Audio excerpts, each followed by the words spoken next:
Problem है जी, express the following rational numbers as decimals.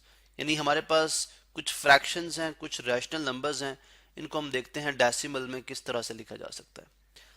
सबसे पहले है हमारे पास 4/25, जो कि एक प्रॉपर फ्रैक्शन है क्योंकि इसमें न्यूमरेटर 4 है यानी छोटा है, डिनोमिनेटर बड़ा है। अब न्यूमरेटर जो है वो डिविडेंड के तौर पे आता है यानी इन साइड में आएगा, और जो डिवाइजर है 25 ये बाहर आएगा 25।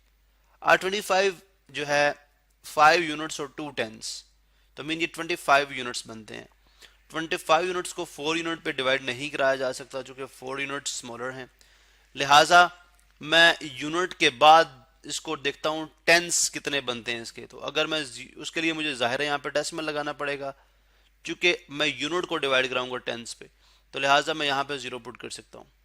अब इसका मतलब है अब जो मैं इन ये अब मैं यूनिट्स को डिवाइड करने जा रहा हूँ 25 यूनिट्स को 40 10 के साथ, 40 टेंस के साथ, इसलिए मैंने यहाँ पे पहले डेसिमल लगा लिया। चूंकि 25 यूनिट्स जो हैं वो हम टेबल पढ़ूंगा जो कि 40 के नज़दीक हो या 40 के इक्वल हो या 40 से स्मॉलर हो, तो वो सिर्फ वन टाइम हो सकता है। चूंकि 25 को 2 टाइम्स किया जाए तो वो 50 हो जाएगा।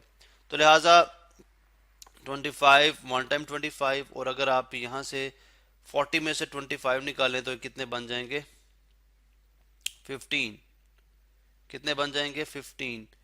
और अब ये 15 जो है इनके आगे अगर मैं दोबारा से एक और जीरो लगा लूं तो ये हंड्रेड बन जाएंगे, ये 150 हंड्रेड्स हैं।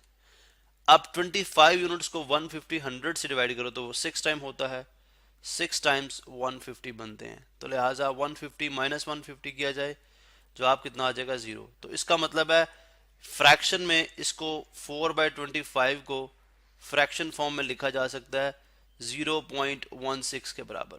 और ये क्या है, टर्मिनेटिंग डेसिमल है, यानी डेसिमल के बाद इसके डिजिट जो हैं वो खत्म हो गए, ठीक है, रुक गए, टर्मिनेट हो गए, लिहाजा ये एक टर्मिनेटिंग डेसिमल है। 10/14 को हम देखते हैं। 10 जो है वो इनसाइड में, 14 जो है वो आउटसाइड में। तो लिहाजा हम यूं समझ सकते हैं 14 यूनिट्स हैं, 10 डिवाइजर में डिविडेंड में है, तो ये 10 जो है वो स्मॉलर यूनिट्स हैं, 14 बड़े यूनिट्स हैं। लिहाजा मैं इसको भी देख लूंगा कि इसमें टेंथ टेंथ टेंथ्स की बात कीजिए, नॉट टेंस, टेंस, टेंस, टेंथ्स कह लें, टेंस, ठीक है।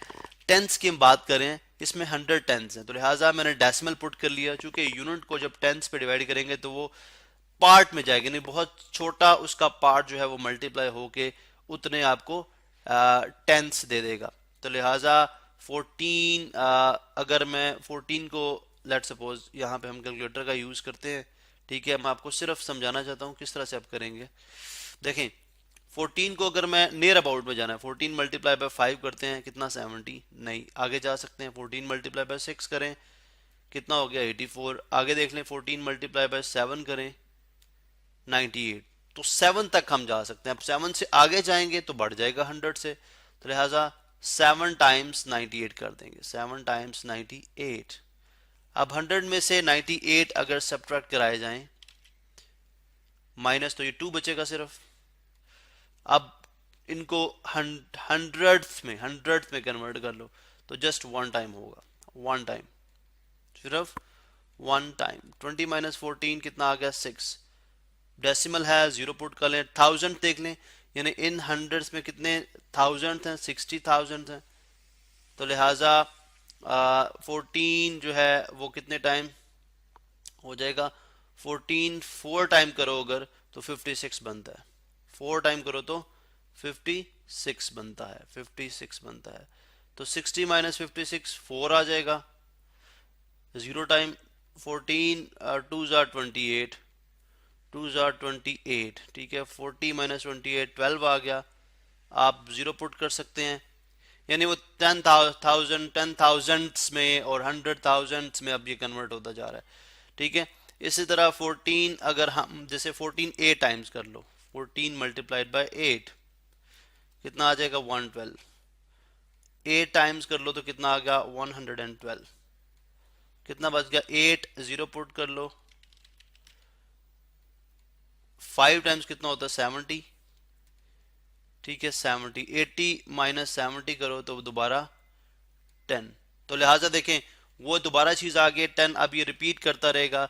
ठीक है 0.714285।